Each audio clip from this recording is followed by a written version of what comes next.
Welcome to the Slop Farm. Enjoy the video. In this video, I will explain how to replace a valve cover gasket on a Nissan Altima. First, gather your essential tools, including a socket set, a torque wrench, and of course, your new valve cover gasket.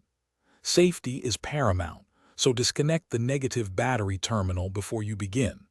Next, carefully remove any engine covers or components that might obstruct access to the valve cover itself.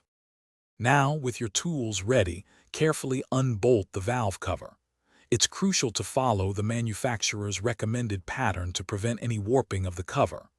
Once all bolts are out, gently pry the valve cover off the engine, being mindful not to damage any surrounding components. Finally, thoroughly clean both mating surfaces, removing all traces of the old gasket material and any oil residue.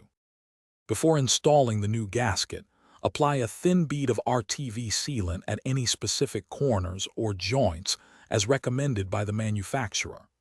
Then, carefully position the new valve cover gasket into its designated groove on the valve cover itself.